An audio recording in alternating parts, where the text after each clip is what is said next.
Hey all, Steve the Amateur Historian, and I'm here with a new episode of EXPLORIAN.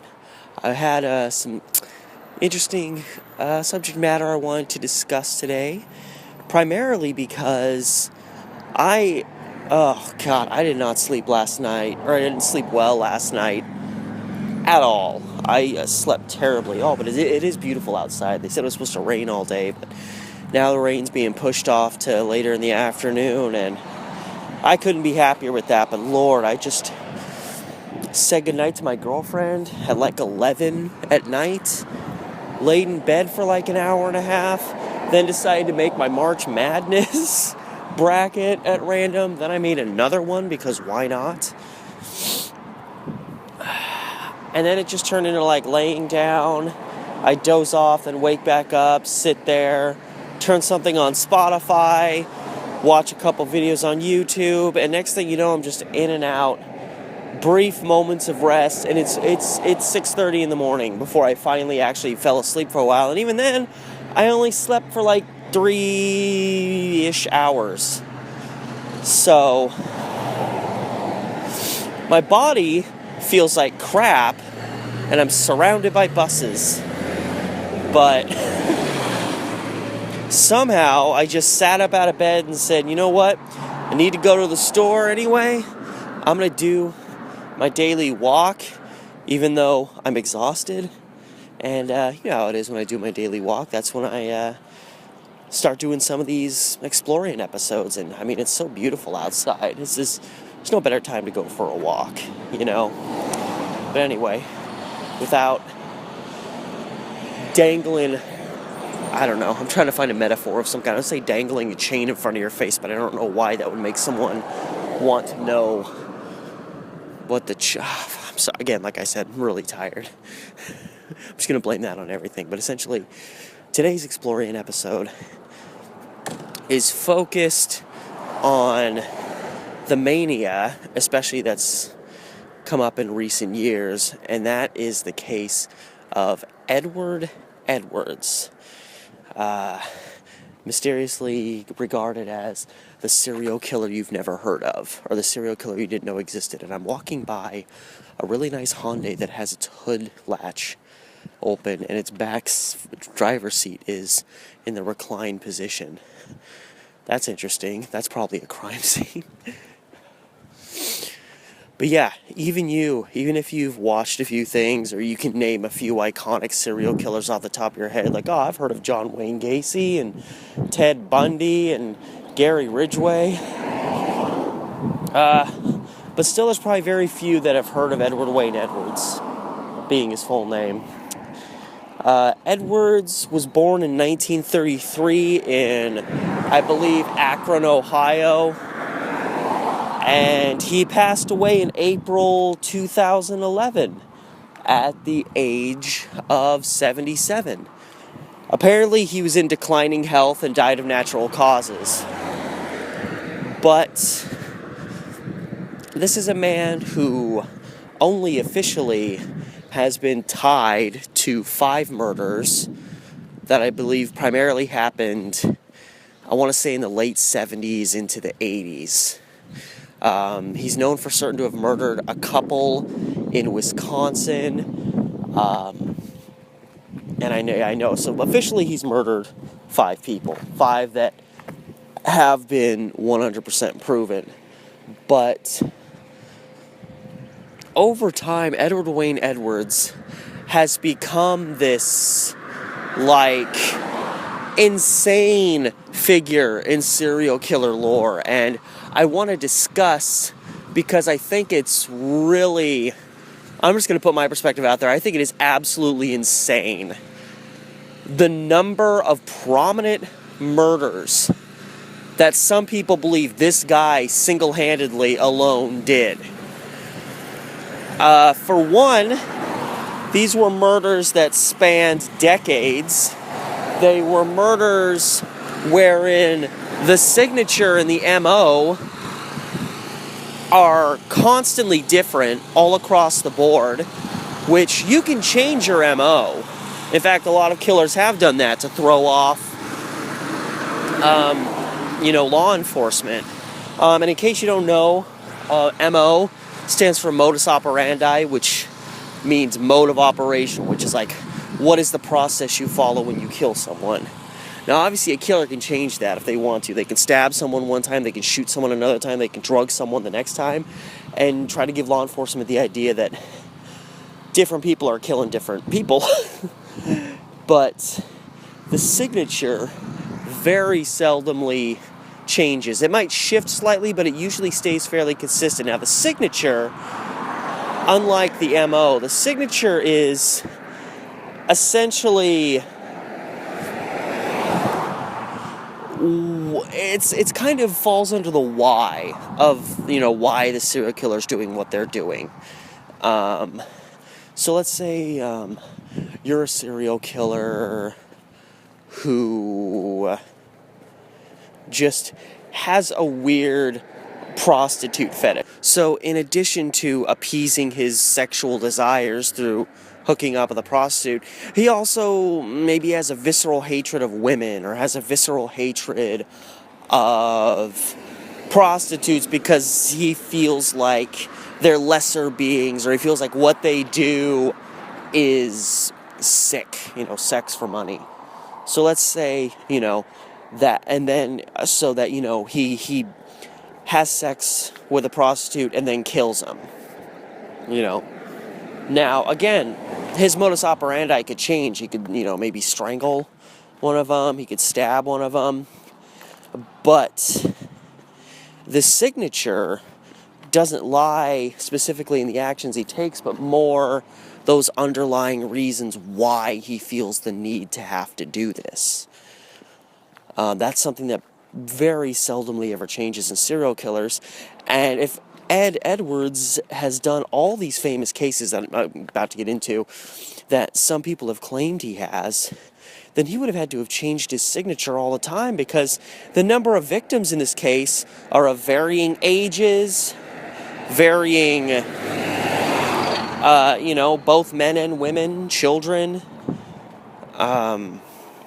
scattered all over the country, murders by various different methods, and it's just insane. I'm not denying that maybe Ed Edwards is responsible for one or two of these iconic murders. Maybe that's possible, but I'm literally going to go down the list of the most prominent cases that people argue he was responsible for, or at least a very likely killer. Some of these cases are still technically unsolved. Others have officially been solved, and those that think Edwards did those crimes essentially say that his big thing, you could argue, this wasn't quite his signature, I would say, but this was kind of his a method that he followed, was committing a murder and then planting evidence against other people. And that's how, in certain cases, other people got implicated.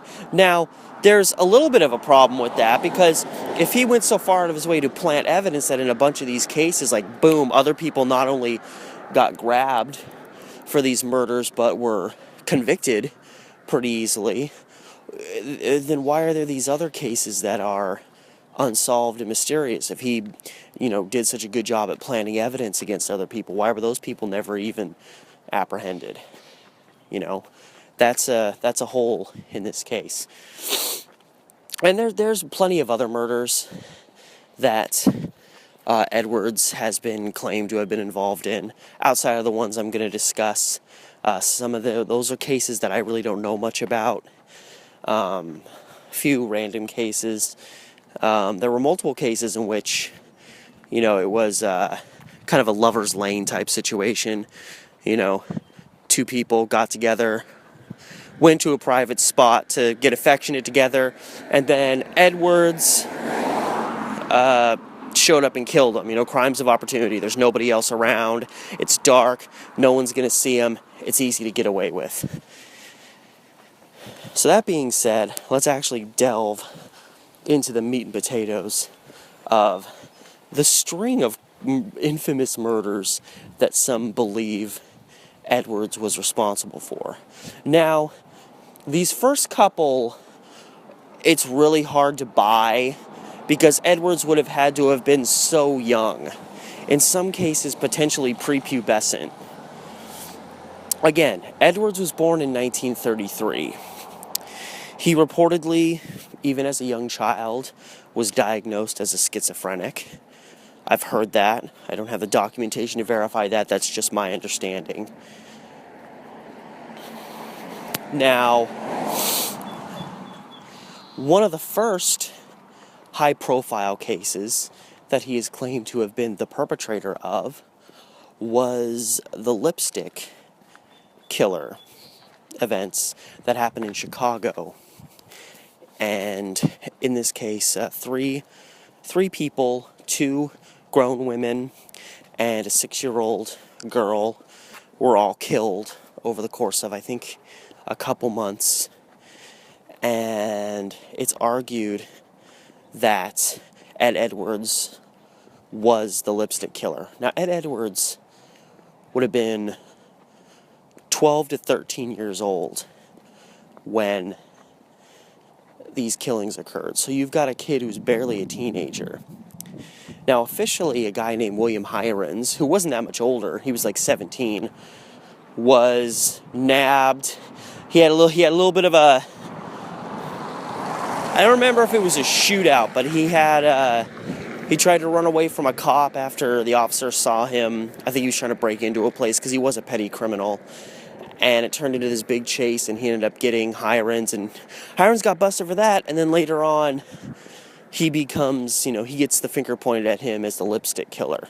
And he apparently confesses to the crime after being, roughed up a bit. This was the 1940s, and Chicago was a rough town, still kind of is.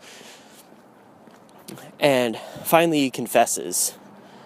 And years later, when people asked him, because he immediately reversed what he said, and he said he maintained the rest of his life that he was innocent. He was in prison for over 60 years. More buses. He was in prison for over 60 years. He was one of the longest serving prisoners in the history of our prison system before he finally died in prison. Never able to fully exonerate himself, but considering how crooked and corrupt the whole effort was, and forcing a confession out of him and whatnot, it doesn't surprise me that the authorities in Chicago don't want to have any part of the potential that this guy was innocent, because then you've got corruption on the police force, you've got your own police force roughing up a teenager, essentially. Nobody needs that.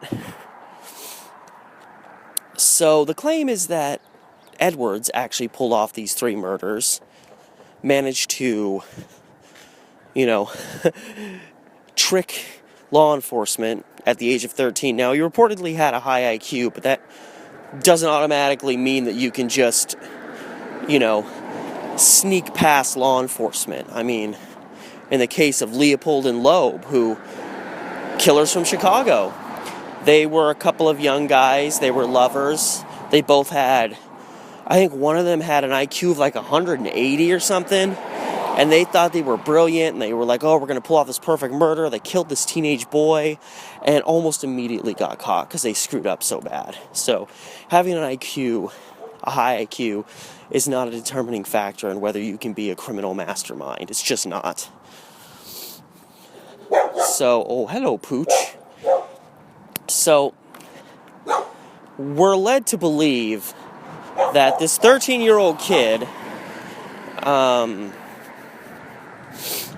just 3 different times managed to pull off these murders, and he scrawls on the walls of one of his victims words to the effect of, please catch me before I kill again, I can't control myself. So there was this idea that the killer who was doing it felt like they couldn't control themselves, and this was, they knew what they were doing was wrong, and they needed to get caught before they killed again. Of course, that could have easily been the work of anyone who wanted to have a defense for themselves if they were caught. Because if you're so worried about whether you kill again, why don't you just turn yourself in? You know? So, the last victim that Edwards reportedly kills is a 6-year-old girl named Susan Degnan. And from Chicago, he beelines it to California because next on his list, maybe less than a year later, Hirons was put on the hot seat during the summer of '46. And then January, right at the start of 1947, Elizabeth Short's bisected body turns up in an open field in Los Angeles. And yep, there's people that believe that little Edward Wayne Edwards, who still would have been 13 at the time, was the individual who killed Elizabeth Short. Now, there have been theories that the lipstick killer and the Black Dahlia killer are one and the same.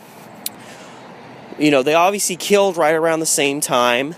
I know that, at least in the case of Suzanne Degnan, she was dismembered to a degree. And in the case of the Black Dahlia, which was a young woman named Elizabeth Short, if you don't really know the case, she was found in a field. She'd literally been cut in half at the waist. So her body was placed in the grass, obviously very meticulously, in a splayed out fashion with the legs kind of spread, and then there was a little gap between her hips and then her stomach. So you could clearly see that it was a body that had been cut in half.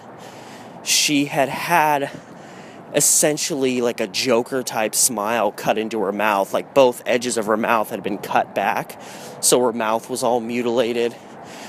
There apparently was damage to her, pelvic vaginal region, and it's kind of unknown, unless you really know the case well, that Elizabeth Short actually had underdeveloped genitalia and couldn't have normal sex. So, it's a wonder, like, whoever killed her, what they were doing to her in that realm, and, it makes you cringe just to think.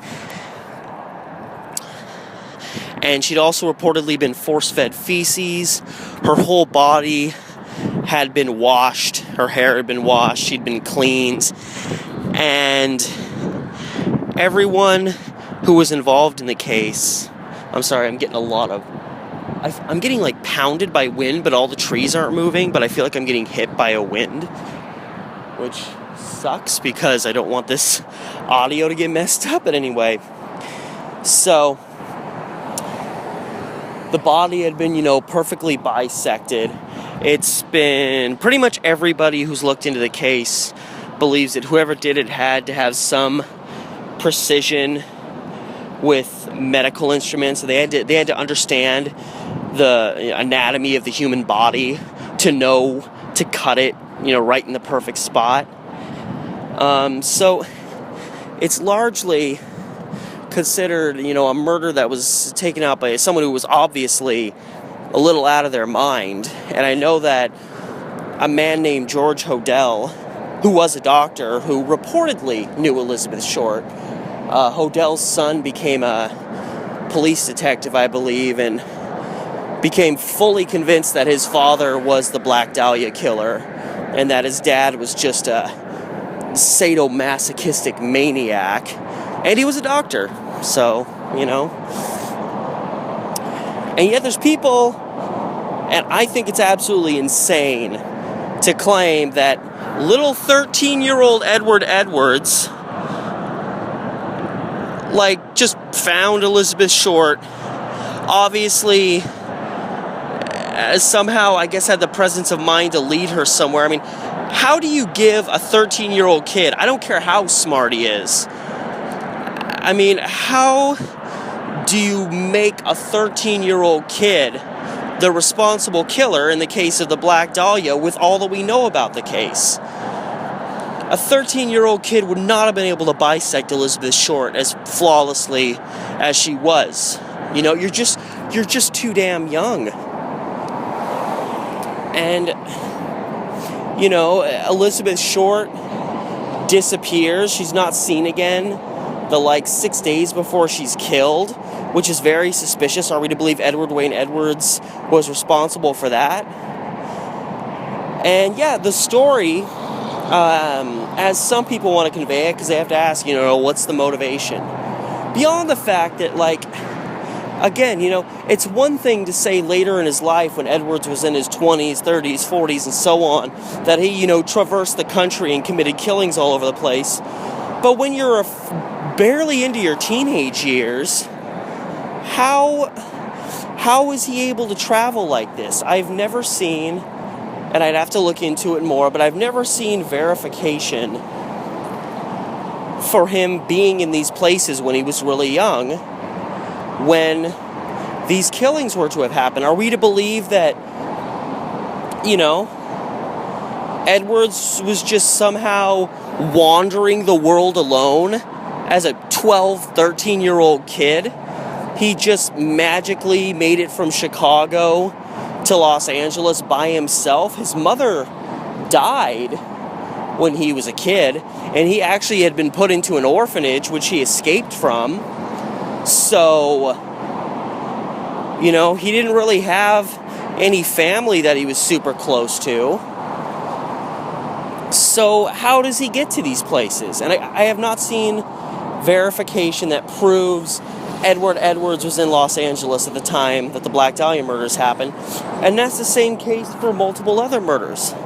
Again, I can understand if he was in these places when he was older, because he could have gotten his hands on a car and driven there. He could have bought a plane ticket. But when you're 13, you just can't do that shit. So there's literally no evidence that Edward Edwards killed the Black Dahlia, except for the theorization people have that Edward Edwards is responsible for all of these freaking killings. You know, there's no evidence that him and Elizabeth Short knew each other, even though when the investigation was going on, the police tracked down just about every guy she'd ever, you know, even had a dance with. And the story claims, this is one of the perspectives I've heard in terms of Edwards as Elizabeth Short's killer, she's almost regarded as the catalyst for what became his, thirst for murder, his, this deep inner rage that developed into him that just made him just want to go out and kill a lot of people. And beyond that, ruin a bunch of other people's lives by saying, oh no, it was that guy that did it, and taking innocent people and, you know, having them spend the rest of their lives in prison for crimes they didn't do. The idea is that he met Elizabeth Short, who would have been almost 10 years older than him. They get to know each other. It's so weird. It's almost argued that Edwards was just another guy that she met in town, but it's he's 13 years old and he's just wandering around LA alone? Come on.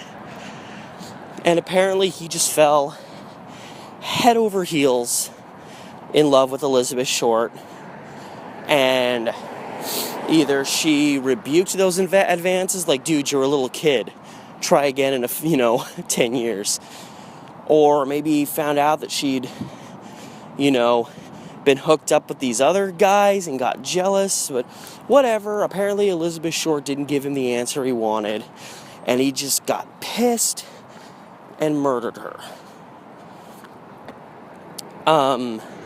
It's really illogical when you think about it. And when you couple that with the fact that there's no concrete evidence that he even knew Elizabeth Short, much less was the killer, it is just really hard to stomach that this kid who's barely old enough, a 13-year-old nowadays is barely old enough to understand algebra, and yet back in the 40s, this 13-year-old kid's just traveling the world, and he just conveniently shows up in all these places where these iconic murders happen.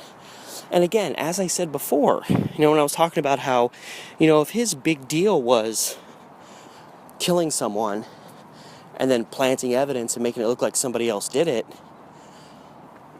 well, why has the Black Dahlia case still gone unsolved? It's still unsolved to this day.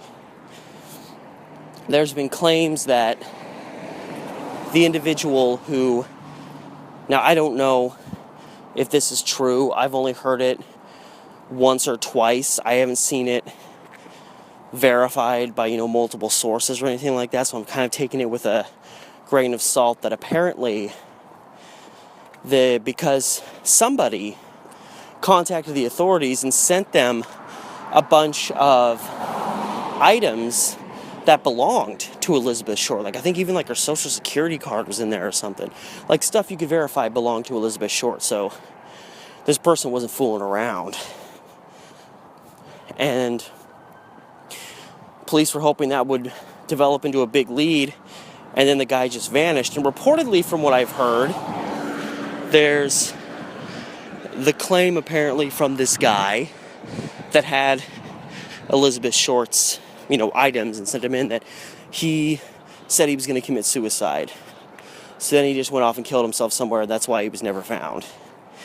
And that's been used as fodder for Edwards being the killer, and that apparently explains away why it technically went unsolved. Was he still technically planted the crime on somebody else by claiming he was a different person, but still having Elizabeth Short stuff, thus making you believe, like, okay, this guy's serious, this probably is the killer, and claiming to be somebody else and then claiming to want to go off and commit suicide, so then the authorities aren't going to go looking for you. And then Edwards gets away with it. But the fact of the matter is the police continued investigating it after that. So that was a dumb idea. I mean, I guess this guy is a 13-year-old. But even then, it doesn't quite fit because, like in the case of William Hirons, the argument is that he, planted physical evidence, stuff that could actually be obtained to make it look for certainty like this other person did the crime. Now, whoever this guy was, he turned in Elizabeth Short's belongings, but that's not evidence specifically targeting a killer. That's just saying, oh, I'm the killer. So it doesn't even fit in that regard.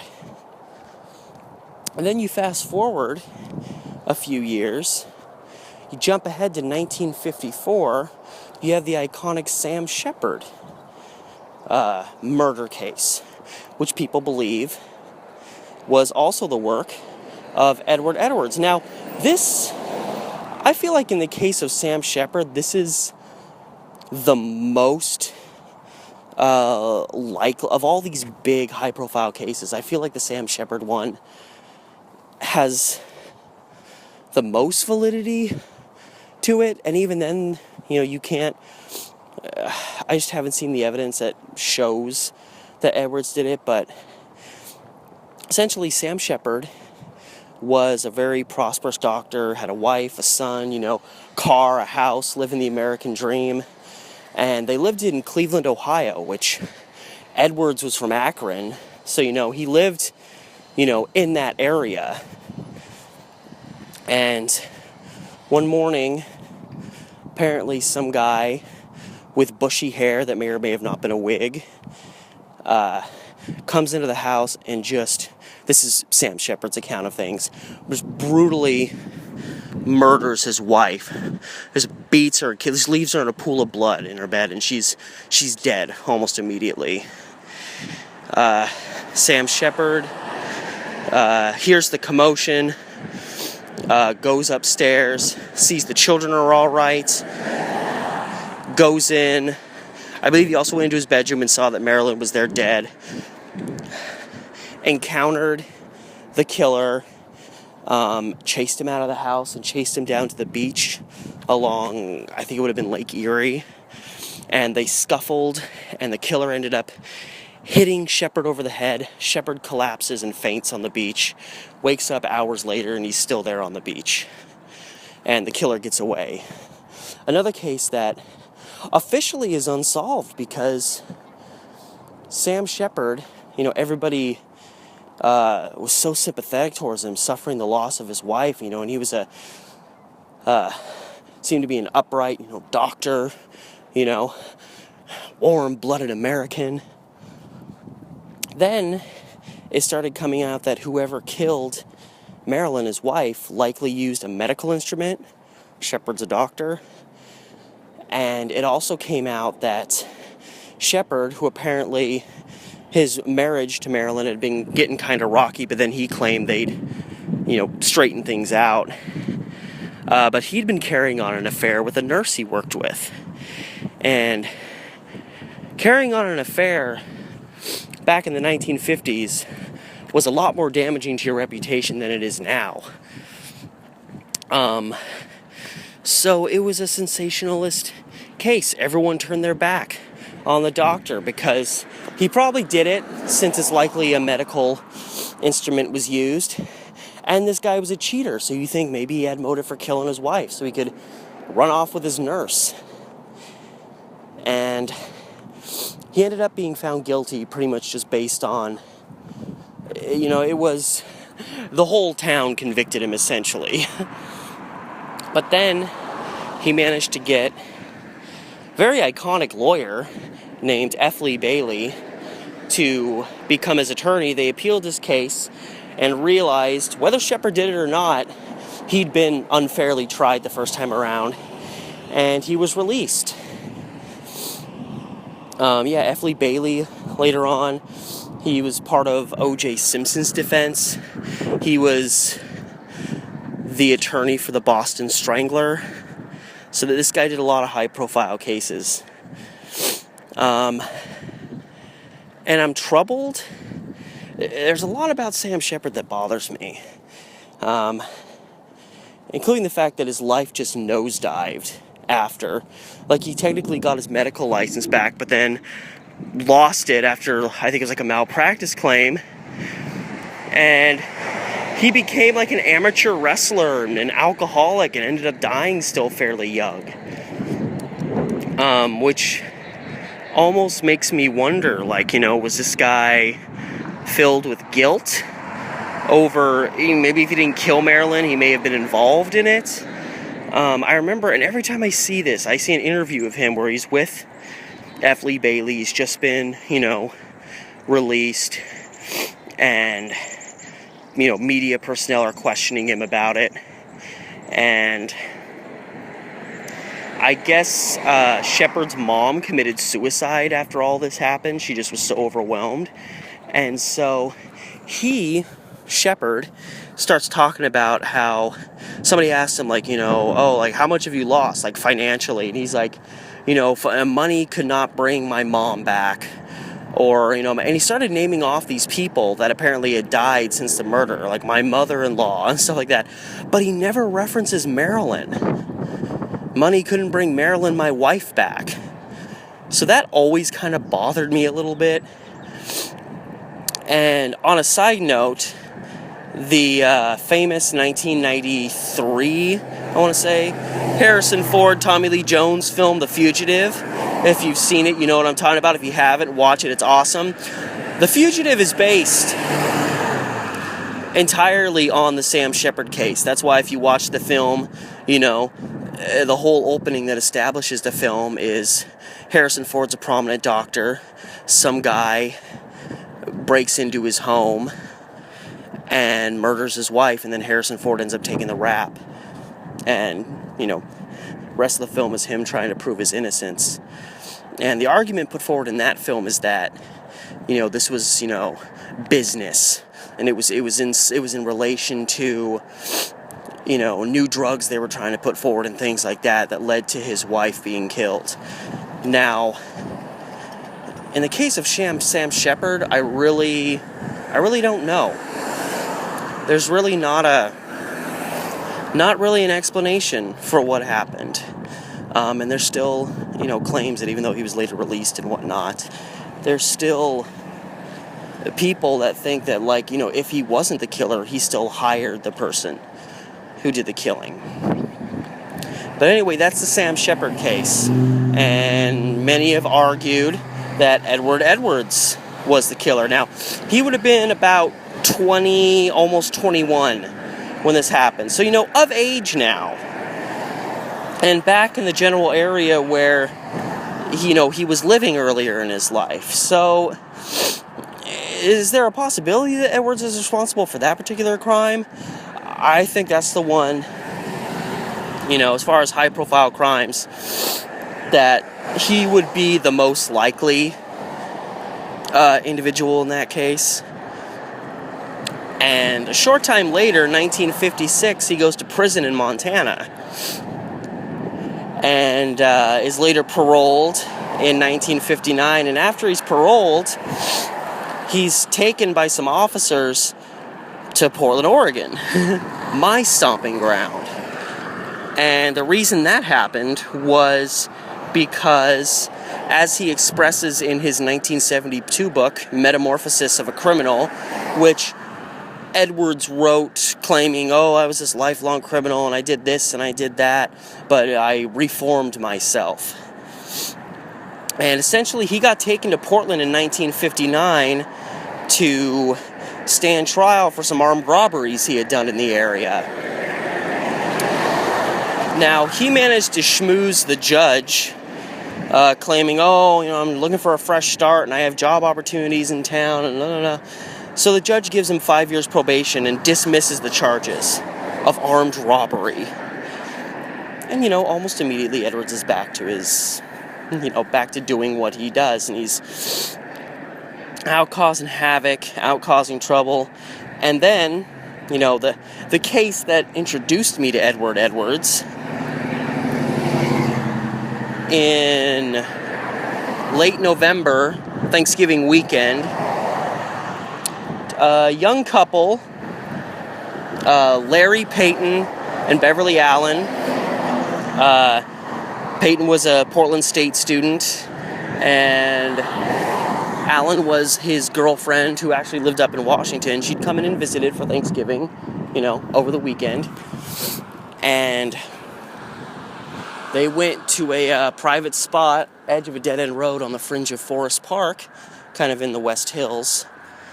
And while they were out there together, someone showed up and brutally murdered Larry Payton, stabbed him 23 times, and his head had also been just caved in. So obviously, there was, direct confrontation. Someone got to him and beat him to death and stabbed him. They wanted to make sure he was dead. Beverly Allen, her body was found January 9th, 1961, so several weeks later, after the Christmas season, she was found in a ravine near the Sunset Highway, which is a little bit south of where her and Payton had been located when they were murdered. Payton was found the day after the murder, in his car. Police were searching the area for stolen vehicles, finding a vehicle that looks abandoned out there, and there's a dead guy in it. 3 guys, a couple years later, were brought up on charges for it. 1 was acquitted, 2 were convicted. Both got really long sentences, I think like 25-year sentences. They both got paroled within a couple of years, and it's kind of widely regarded that was just kind of a railroad job because the Payton-Allen murder was such a high-profile case in Portland that, whenever there's a big high-profile case like that and it goes unsolved, it makes the police look bad. And it's, anybody who doesn't think the police will sometimes throw someone under the bus for the sake of saving their reputation is just dreaming. Now, in studying this case, that's when I first discovered Edward Edwards. This was about a year ago, maybe a little bit more. And people theorize. I read an article in, was it Offbeat Oregon History, which is a great website. If you're interested in finding out wild, crazy things about Oregon history, go to that. I think it's just offbeatoregonhistory.org, I think, .org or .com. And I found an article that specifically talked about that. It's talking about, did a famous serial killer do this crime? And that was when people started talking about Edward Edwards, because he did he was living in Portland when this murder happened, and he even admitted, he literally called his parole officer to tell him about it, like, oh, I did this, but, I didn't do anything wrong. He went with one of his friends to the crime scene while the police were investigating it. Like, he just showed up to, like, look around, which is a common action for someone who, a lot of people who commit murders will return to the scene of the crime. So people are wondering, why did Edward Edwards just suddenly decide, oh, hey, there's like a murder that happened, let's go check it out? And it's like still early in the investigation. Like, a lot of people didn't even know this murder had happened. So how does Edwards suddenly know about it? So yeah, there's lots of reasons to argue that Edwards may have been the killer in this case. And the killing was similar in some ways, but not in others, to the Zodiac killer, which, of course, that's, according to people who believe Edward Edwards did all these killings, the Zodiac, that was Edward Edwards' magnum opus, so to speak.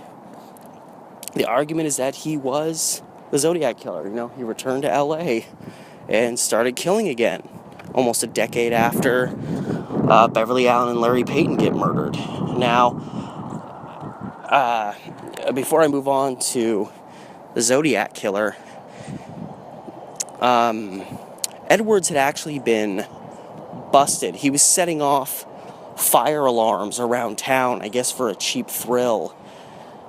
And the alarms, the handle you pull, apparently has this invisible powder on it that you can't see, but it gets, on your hands when you pull it, so that, if you're doing a fake fire alarm and the police are out looking for you, they can figure out who you are because you've got this powder on your hands that they can use like a black light on, and you wouldn't even know that it was there. So they found the powder on Edwards' hands, and, everybody knew it was him. So he gets put in jail, and while he's in jail, again, this is according to him in his book, he gets grilled not only by several detectives, but he also gets grilled by his own probation officer, who are all saying, why were you there at the scene of the crime? Obviously you had to have something to do with it. Where's the girl? Because again, Beverly Allen wasn't found for several weeks, so they're grilling Edwards and saying, where's the body? God damn it, And he just said over and over again, I didn't do it. I just went out there with a friend. I didn't do it. And for the rest of his life, he denied being the killer. He denies it in his book. In fact, the way he got out of jail in Portland, it's amazing how easily you could get away with shit back in the day. Edwards has his buddy Johnny. This is the same guy that went out to the scene of the crime of Beverly Allen and Larry Payton to check it out. He somehow gets a message to his buddy Johnny and says, hey, call the jail I'm at because I have this, essentially, if it would, cover his bail. I forget exactly how it works out, but if his probation officer called and gave the specific message, it would claim that bail had been posted for him and he would be released from jail. So his buddy Johnny calls, claiming to be his parole officer. I'm sorry, there's a lot of wind hitting me right now, so I don't know how much of this you're hearing. I'm gripping the edge of my phone with my fingers, trying to block the wind. Trying to block the wind while I roast this bone. So yeah, Johnny calls and is like, oh yeah, I'm Durka. I'm Ed Edwards' probation officer, and he made bail, let him go. And so they released him. Let him go. Because some guy claiming to be his parole officer said, hey guys, it's cool. Even though literally a day or two before, his parole officer's in there with the police saying, tell us what happened. We know you just killed 2 people. It's astonishing the Portland police let this guy go based just on that. So he hooked up with his wife, they got 2 plane tickets, and boom, they were off for Seattle. And a little while later, he was back in the Midwest, in Kentucky, I think. So, they split town real quick. Now, that's not necessarily evidence that he was the killer as much as it was well, I just did essentially a jailbreak, so I need to get the hell out of here.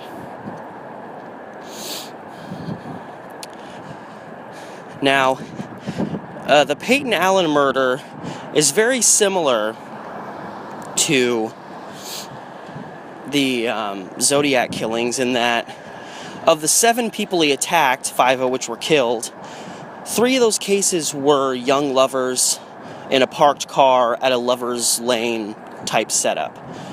There was Betty Lou Jensen and Michael Faraday were a young couple.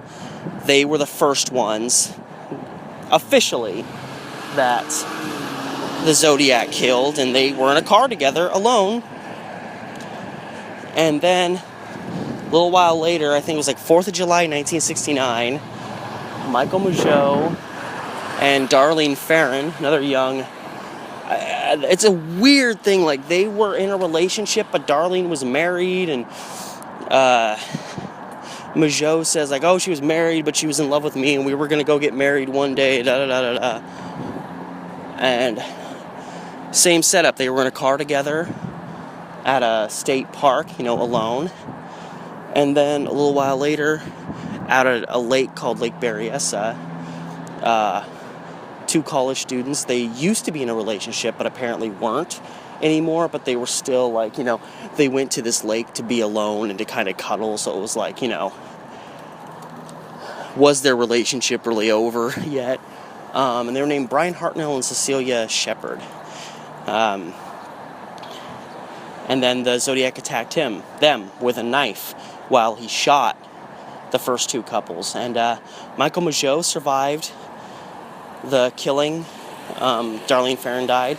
And Brian Hartnell survived, but Cecilia Sheppard ended up dying. So there's been this, like, theorization that of, like, a sexist drive to the Zodiac, and that he, it seems like he was a lot more invested in taking care of the women than the men. And so there's like this really interesting element to the case in that vein, and it could just as well possibly be a coincidence. I feel like it's beginning to sprinkle on me a little bit. Hopefully I can evade that for a spell, but yeah, like in the case of Mageau and Ferrin, the shooter came up on the passenger side of the vehicle. Ferrin was driving, so literally Mageau was between the shooter and Ferrin, and yet, he survived, and she got hit by more shots, so it almost seems like she was the target. And again, there's a lot of interesting stuff with Darlene Ferrin. She was married, but she was running around with Mageau, and, like, they had a thing going.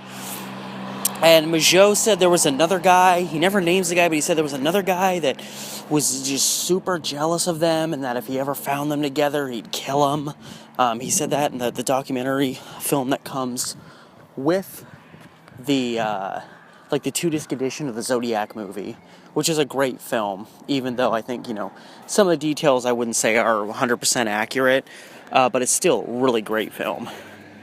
And, yeah, and then, of course, in the case of Brian Hartnell and Cecilia Sheppard, it seems like, the way I understand it is Hartnell was attacked first and then Sheppard.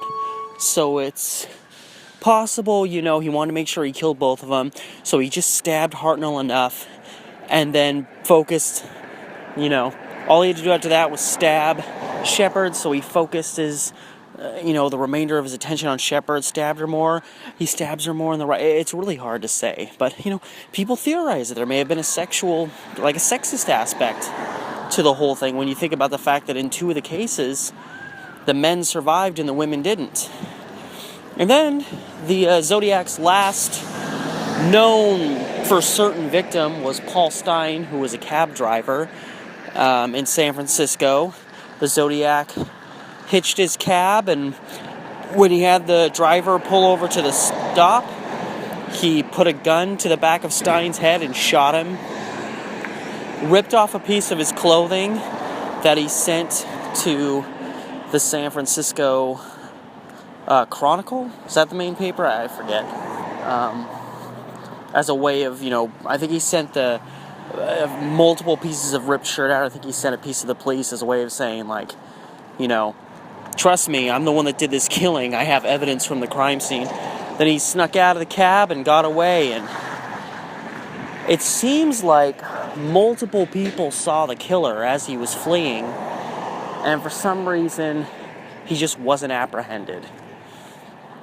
Now, as I understand it, Edwards was living in the San Francisco area at this time. God, these vehicles around here are just loud as hell. Anyway, Edwards was living in the San Francisco area, California at the time. So he was more or less in the right area, even though these 4 known murder cases were spread out kind of over Central California. And apparently, when he left California, that was right around, like not too long after Paul Stine was killed. So you can't argue, he was there when it happened, and then when the murders that you can officially tie to the Zodiac stopped, Edwards leaves, you can make an argument there that at least it's interesting. The main suspect in the Zodiac case has always been a guy named Arthur Lee Allen, who was a big, bulky, stocky kind of a guy. And Edwards was a fairly stocky guy too. It seems like in Brian Hartnell's recollection of what happened, in which he saw the Zodiac approach in his infamous, black outfit with the hood on and the Zodiac, the Zodiac emblem on his chest and whatnot. And he said the guy was pretty built, pretty stocky. He also, now I don't know how specific the Zodiac got about this, but it's known that when he had Cecilia Sheppard and Brian Hartnell tied up there by Lake Berryessa, he told them that he was a prison escapee from Montana. And people have tied this to Edward Edwards because from 1956 to 1959, he was, in fact, in prison in Montana. But the way it's conveyed in this story is like, it was implied that the Zodiac had recently escaped from prison. Like, he had escaped prison in Montana, he fled to California, and he was like a guy on the run. He was telling them, like, give me your wallet, give me your car keys and stuff. Like, he was a man recently and still on the run. Well, this was, 1969, 1970. Edwards had been out of prison from Montana for 10 years. So, even though that's an interesting correlation, it's kind of a stretch. His behavior doesn't really match that of the Zodiac, who was just like, I recently escaped from prison, need your money, need your keys, I need whatever I can to, keep going.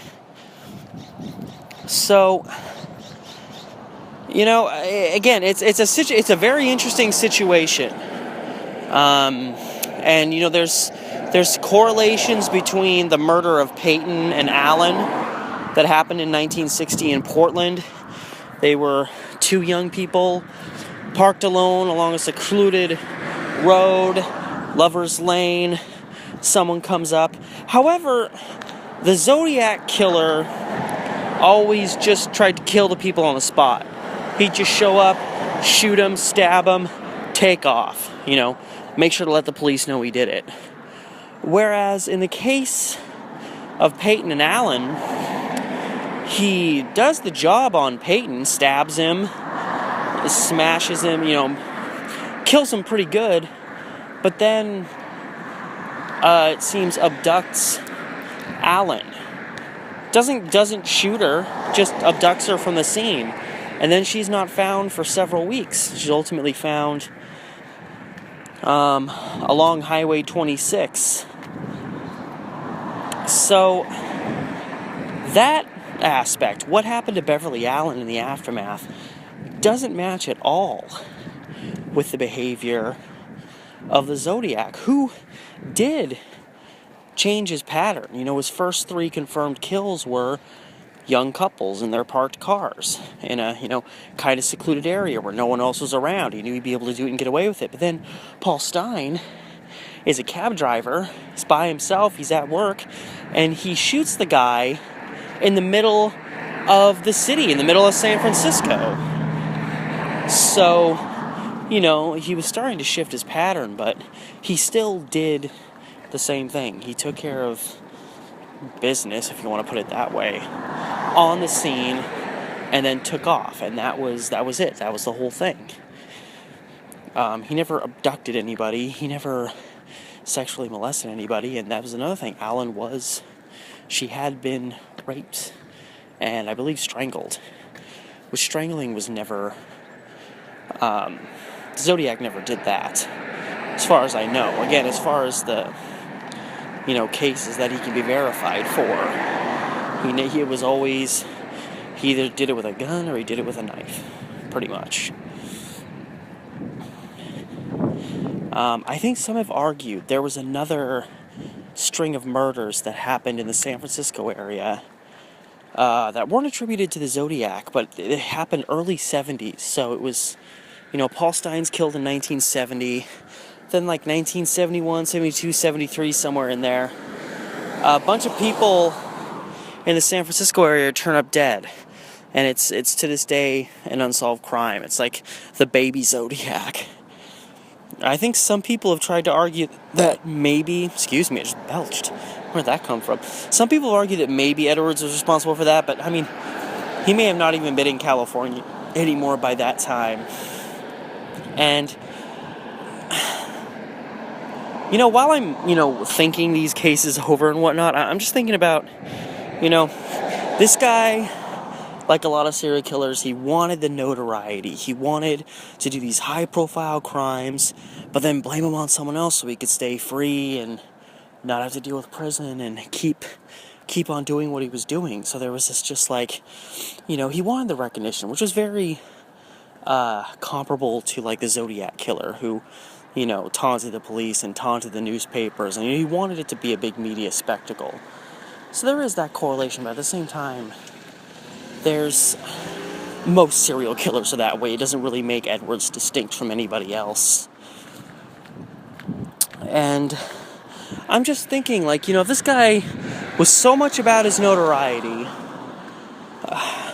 in his later years, he's rotting away in prison. Even before he dies in 2011, he knows he's in failing health. He knows he doesn't have much longer to live. And I thought about this. I was watching a video of an interview with him, and you could tell it's not too long before he died. He's a lot older, and he's being interviewed in his cell, and he's talking about, I think it was like the last confirmed kill he did. And the person interviewing him is like, so you're admitting that you're just a cold-blooded killer? And Edwards kind of hesitates for a second. He's just like, well, yeah. And there's this kind of essence that it's like, well, there's no reason to hold it back now. Like, you're an old man, you're going to be in prison the rest of your life. You're not going to pull a prison break when you're mid-70s, when you're failing health, or when your health is failing. You can't do like what you did in Portland back in 1960 and sneak out. It's not the 60s anymore. It's a lot harder to get out of prison. What I'm getting at is when I heard him say that, the way he was just kind of like, yeah, fuck it, I am. Why didn't this guy, if he did all these high-profile crimes and he really wanted the notoriety and he's coming to the end of his life and there's no reason to hold back, I mean, what are they going to do? Add more years onto his sentence? He's probably not going to live for another year. Who gives a shit? He's going to die in prison either way. He never came out and said, hey, well, I did this case, and I did this, and I did that. I was the Black Dahlia killer. I was the lipstick killer. I killed Sam Sheppard's wife. I was the Zodiac. I killed those 2 kids in Portland. I killed, some of the remaining couple of people I'm going to talk about, so I don't want to spoil the surprise, but you leapfrog ahead from the Zodiac, which again, that's, that can be regarded as Edwards' magnum opus, if you want to call it that, in terms of murder. There are claims that he was the killer of Martha Moxley, which is a new one on me. It's still like, technically, it's an unsolved case because 2 brothers came under suspicion for it. One of them actually finally got tried and convicted years after the murder happened. And then a couple years ago, he was finally released, I think on lack of evidence. And what made the Martha Moxley case such a high-profile one was the 2 brothers, that were most fixated on, not by law enforcement, of course, but just by people who were looking at the case and saying, hey, why the F aren't these kids getting looked at harder? They were brothers, Jesus, now I can't remember the older brother's name. Michael Skakel was the younger one. I want to say, like, Justin Skakel was the other one. Anyway, Skakel brothers. From the Skakel family. Well, Robert Kennedy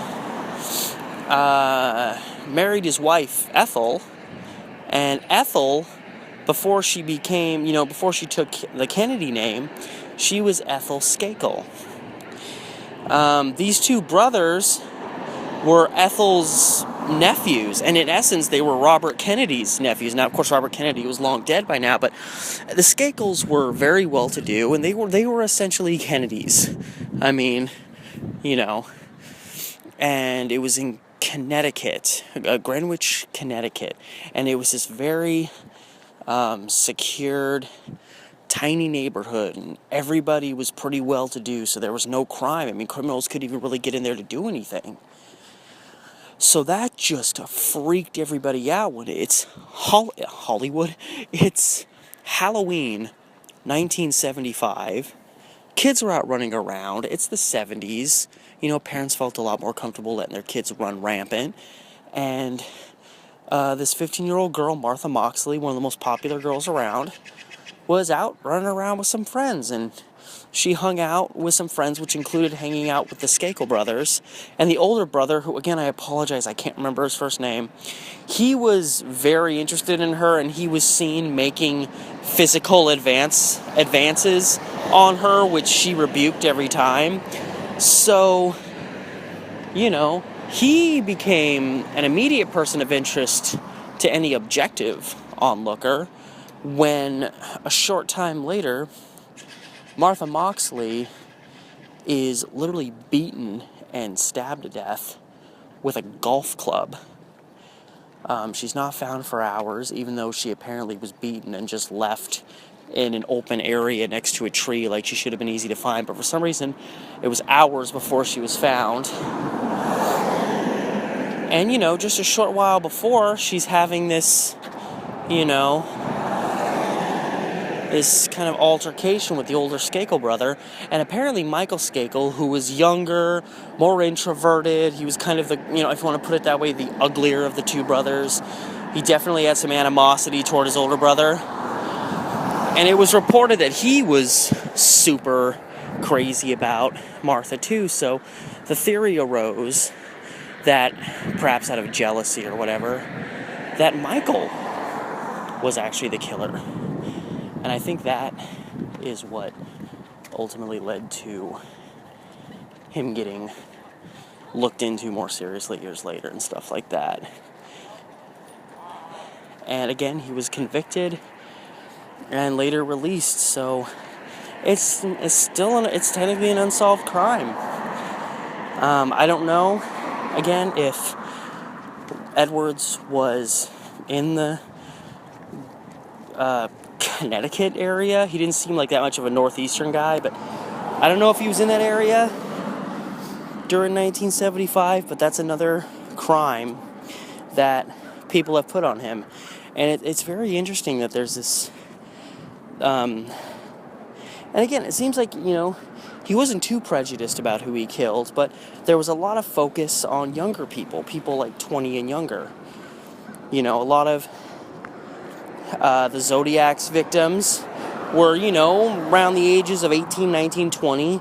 Hartnell and Sheppard were college kids, a little bit older, but still pretty young.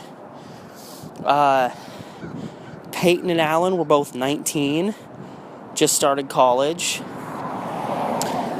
Then you got the lipstick killing. You got Suzanne Degnan, who was only 6. Even Elizabeth Short was only, I think, like 22, 23 when she died. And now you've got Martha Moxley. You've got this 15-year-old popular girl in Greenwich. I don't think Edwards was the killer. I feel like that's just one of those ones that's just attributed to him. I want to go through his book. Apparently I guess it was a 1972 book, so it wouldn't be chronicling his events in 1975 because those hadn't happened yet. But anyway, yeah, I think that's just, it's a high-profile case. It only a couple years ago was kind of regarded as being unsolved when suddenly Michael Skakel gets released. I get the feeling it was one of the Skakels. Maybe it was Michael. Maybe it was the other dumb bastard. I can't remember his name.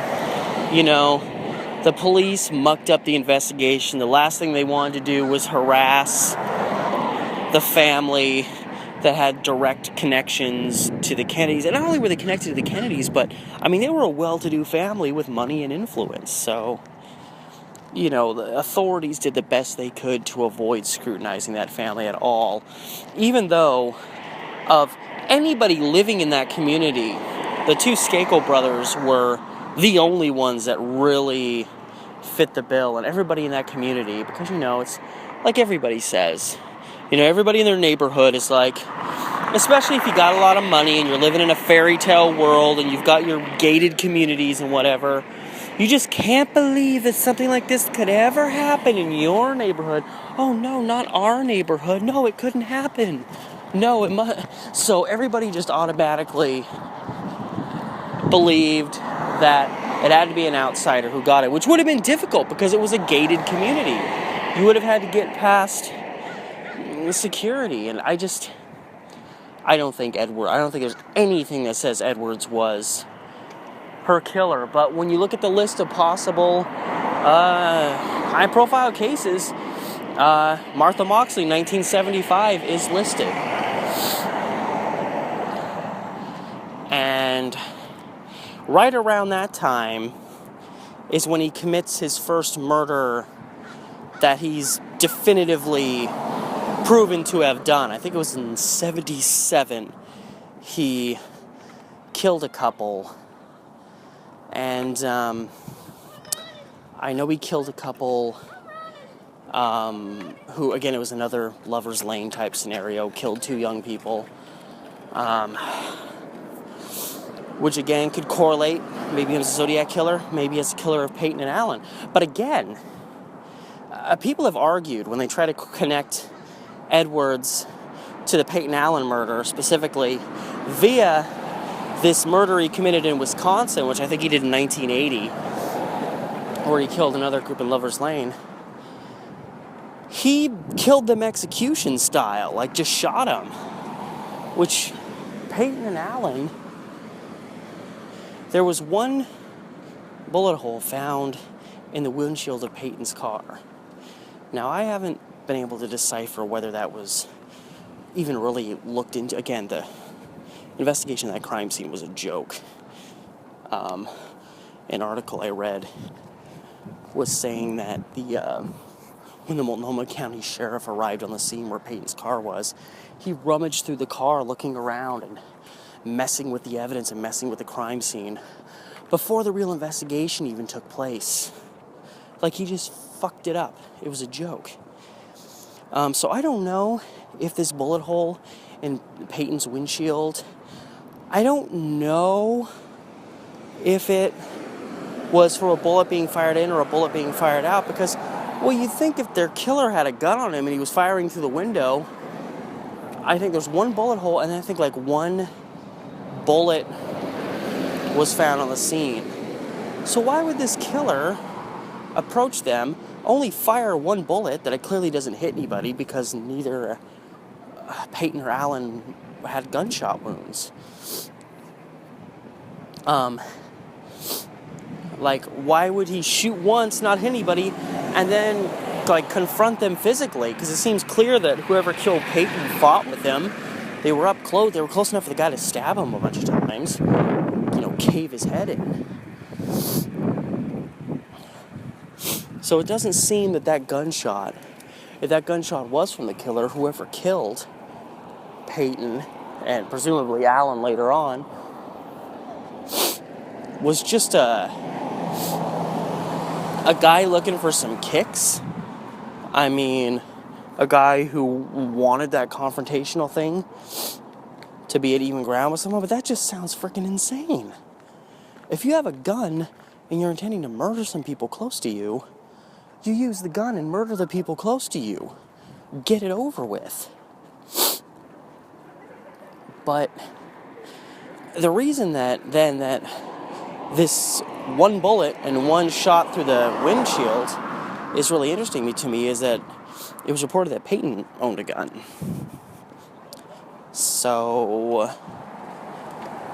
is it possible that, whoever the killer was came up to the car, got confrontational, pulled out a blade, and Payton pulled out his gun and fired out the window at him? I think that's the only logical thing to follow in that case.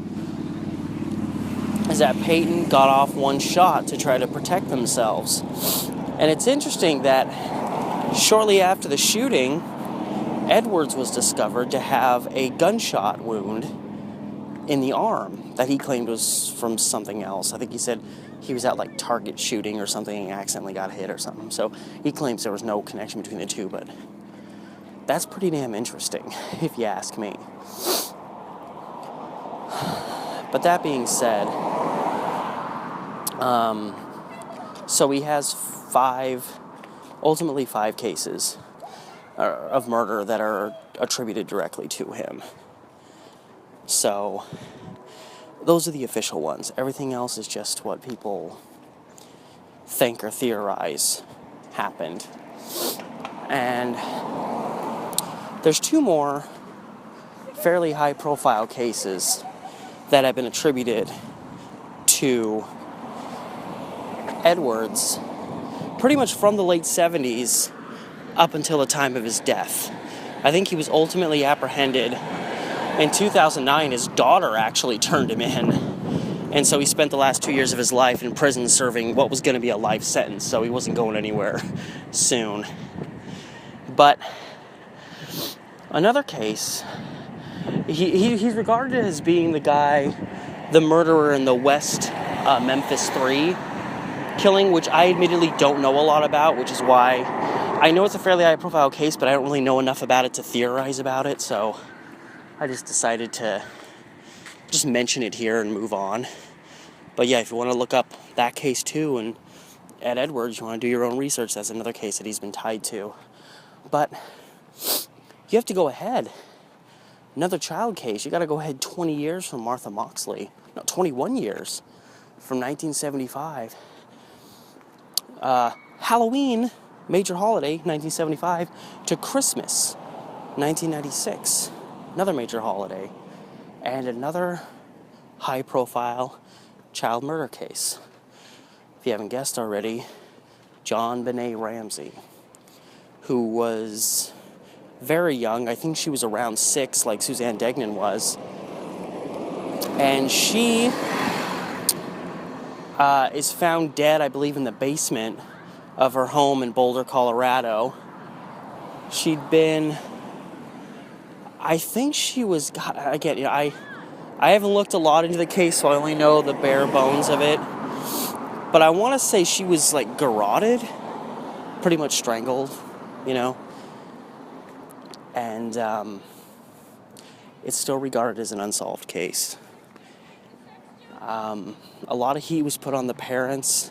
I'm kind of the opinion that the parents didn't do it, and I believe they're both deceased now. I know JonBenet's mom passed away from cancer, which is, it's tragic that her life ended that way, and that her daughter, she had to lose her daughter, but I think one of the main reasons that so much attention was put on JonBenet's parents was because her mom was a colossal bitch. And I mean, I don't say that to, dismiss the importance of, innocent till proven guilty or all that stuff. The fact of the matter is, JonBenet Ramsey's mom was just such a snooty. You wanted to believe she was guilty.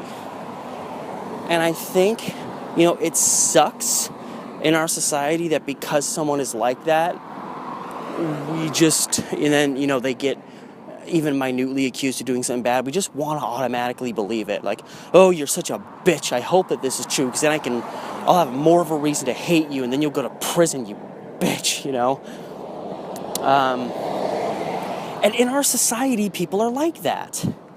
So I feel like that's a big reason why there was so much heat put on them, was because JonBenet Ramsey's mom was, and, they would cooperate with the police, and then they'd stop cooperating. Police would say, can we talk to you? They'd say, yeah. Then the police want to talk to them again. They're like, nope, we're done talking to you. And things like that.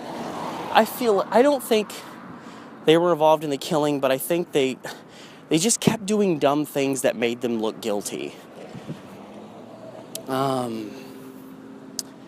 Now, it's tragic that JonBenet, it's 21 and a half-ish, 21 plus years later, and we still don't know who did it.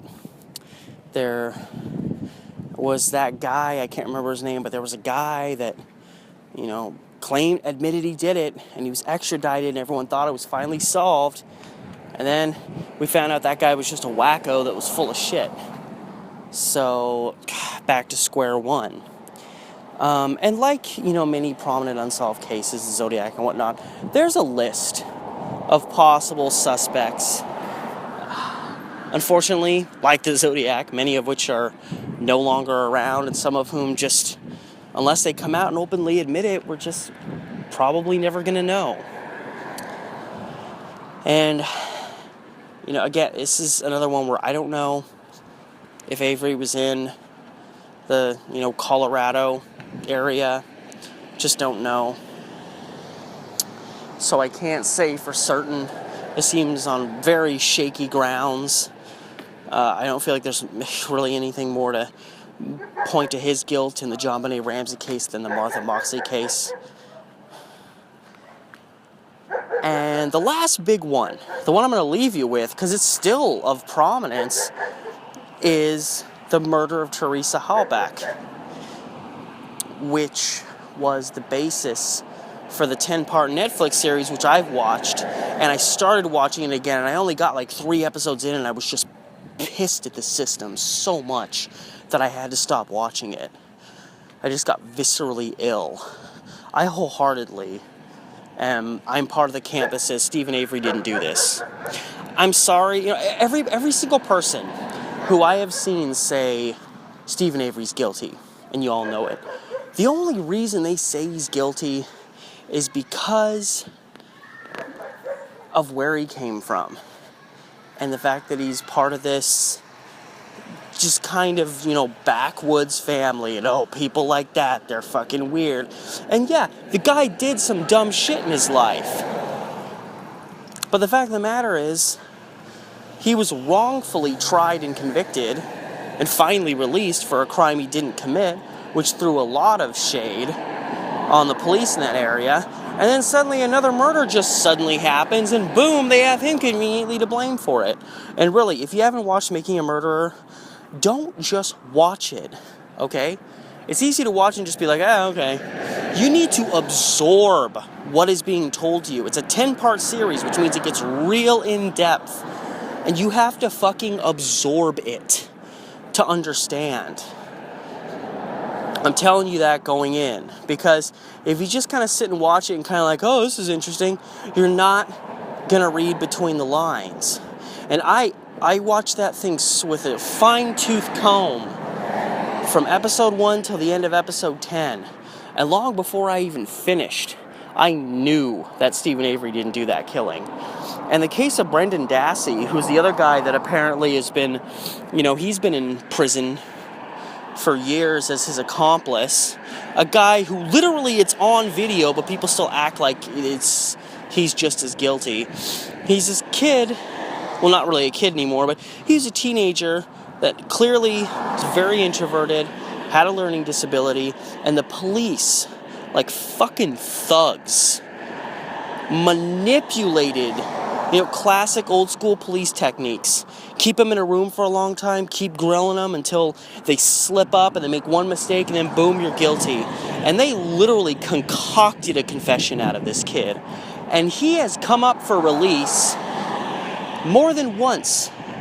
And it gets blocked at the end because Wisconsin apparently is a shittier place than anywhere in the Deep South. And I'm not knocking the Deep South. I'm just talking, historically speaking. Like, what has happened in that case literally makes me hate Wisconsin. And what they've done to that Dassey guy is beyond sick. But there's those that theorize Ed Edwards killed Teresa Halbach. Now, a lot of people have a hard... it's the reversal of, him being 13 and apparently being the Black Dahlia killer. On the flip side, when Teresa Halbach died, Edwards was already into his early 70s. So you try to think, how is he able to manipulate this woman and get him to go to this place and then kill her and then transport her to a spot to where it could be put on Stephen Avery? And in all these cases, it seems like Edwards has no connection with the people that end up being his fall guys. So how does he get this physical evidence against him, these people, to target them? How does he even choose these people as targets to be his fall guy? There's just so many gaps and loopholes and shit like that it just makes this whole thing very hard to swallow. In almost every case that Edwards has been claimed to be guilty of this big crime and this big crime and this big crime. And at the end of the day, it's a lot of circumstantial evidence and a lot of, he was in the area at the time in some of these cases, so yeah, he did it. But you don't have the physical evidence. Another case, the Laci Peterson murder, which I always, and nobody would listen to me, and I'm still not, dead certain, but I always believed that Scott Peterson, dickhead asshole though he was, I always felt like he didn't kill Laci Peterson. And I still to this day can't tell you why. I can't say why. I don't know. I've never been able to swallow that case. So when he was convicted, I was just like, I think he's innocent. And everyone's just like, what are you talking about? They had all this evidence and the boat and that crap. And independently even of Ed Edwards, there's been just lots of people coming out and saying, hey, we don't think that Scott Peterson killed his wife anymore. Like, well, that's awesome. Glad suddenly the rest of the world is catching up. And I don't know why I don't think he did it. I just don't think he did it. I think he's a scumbag, but I just never felt like he was guilty in that case. And it's been claimed that Edwards did that too. Apparently, Edwards reportedly had an online handle that went under the name of I Killed Laci Peterson. Seems a little too convenient. Things like that. And then there's other reported pieces of evidence that are apparently there, but I can't find them. Apparently, in the Sam Sheppard case, apparently, a letter from the killer was sent to Marilyn's father shortly after the killing, and apparently it's claimed that Ed Edwards penned it. And I was on a website and I found that someone was like, here's, a page from that letter. So I clicked on the link and it took me to one of those broken Facebook links where it's like, sorry, you can't find this page. So I have no verification that truly exists. So yeah, just a lot of issues. So it's kind of hard to believe that at that old of an age, and the fact that only a couple years later he would be just so worn out by life that he'd be dead. People have a hard time thinking he killed Teresa Halbach and did all that in that regard. But it is interesting, and I took another look at it today. In one of the episodes of Making a Murderer, I want to say episode 6, there's a scene, or there's they're videoing I think it's like the family at the police station or whatever, and just amidst the footage that's being shown, suddenly you see past some people down a little corridor to like a doorway, like sliding glass doors, or like electric doors, like when you're at a supermarket, and there's this kind of overweight old guy just standing there, kind of looking in the direction of the people in the camera. And I haven't, broken it down or spent hours examining it or brought in a photographic, analyst to look at it in depth, but when I look at the video clip, that old man in the background that just happened to be there when the family was gathering for this one thing in regards to Stephen Avery, being in jail for this crime, the guy looks so friggin' much like Edward Edwards and like how he would look at that time. Some people say automatically, yeah, it's definitely him.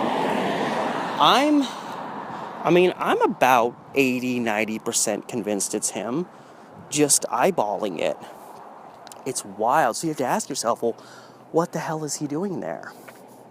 What's he doing loitering around the family as they're getting together and reflecting and thinking about this crime that Stephen Avery's going down for? What was he doing lingering around the crime scene of Larry Payton and Beverly Allen while the police were doing their work? It is interesting that this guy likes to linger around crime scenes, whether he's the guilty party or not. He likes to hang out around these crime scenes. But yeah, those are all, every case I've talked about are cases that have legitimately, diligently been suggested to have all been done by Edward Edwards. And not just by Edward Edwards, but Edward Edwards alone. I haven't really heard any discussion about accomplices he had. It doesn't necessarily mean he wouldn't have had one in given cases. But there's only a couple of those that I really even legitimately think he could be guilty of, or that there's enough evidence to really even give it dedicated thought. I know there's a book written by a skilled, seasoned detective. I think it's called, It's Me, Edward Edwards, the Serial Killer You've Never Heard Of, I want to say is the name of the book. I need to get my hands on that book and read it, because that's the main publication that has put forward the idea that Edward Edwards is this relatively unknown serial killer who's actually committed all of these major murders, and they've either gone unsolved or he had some fall guy to take the spot. This is just me reflecting on him and these cases that I have a pretty decent background on, so I can throw out my opinions and theories about whether he was legitimately, potentially involved in any of those. The only one that I really feel has a lot of merit, potentially, is the Sam Sheppard case. Because I feel like there's just enough evidence that he wasn't the actual killer. He claimed that he had a really bad... he ended up getting a really bad injury from supposedly fighting with this guy that he says killed Marilyn, and he chased out of the house. And when he was examined by a doctor, they said that he couldn't have, you punch yourself in the face a few times and then go to the police and say, oh, I got the crap beat out of me by someone. This injury was too bad. He couldn't have just done this to himself to make it look like he was hurt. So it's like there's things like that to where it's like, yeah, it looks legitimately like Sam Sheppard was roughed up. And that, he didn't have any blood on him, which the Marilyn Sheppard's crime scene, there was nothing but blood. And it's like, okay, if the killing happened and he ran outside and then, collapsed on he would have had blood on him. So I doubt Sam Sheppard was the actual killer. Did he outsource it to someone? Did he hire? He was looking for a murder for hire and Ed Edwards answered his call? I don't know. Or was this just, a random killing? For some reason, Ed Edwards seized an opportunity. He got the thought like, oh, this can be a high-profile case. Here's this doctor, pillar of the community. I can kill his wife and make it look like he did it, and the whole city of Cleveland, the city right up the street from where I grew up, will just like blow up. And I mean, that's what happened. So that's the only case that I suggest there might be merit. I really don't think he's the Zodiac killer.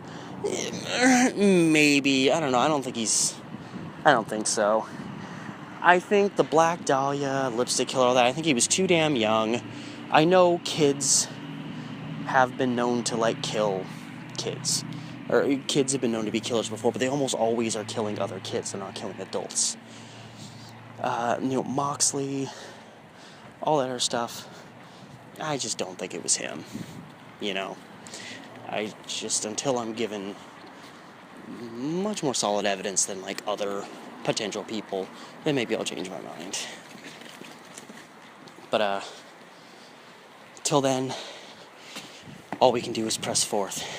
And Ed Edwards is gone now, so unfortunately I can't call him up and be like, hey, why haven't you just said fuck it? I did all this stuff. Make everything a lot easier. I wouldn't have had to do this long-ass podcast, which, fortunately for me, and probably more fortunately for you, this is the end. So, till next time, if you want to look into this case, do your own research. There's a big book on it. There's information to be found. And till next time, this has been Steve the Amateur Historian with another episode of EXPLORIAN.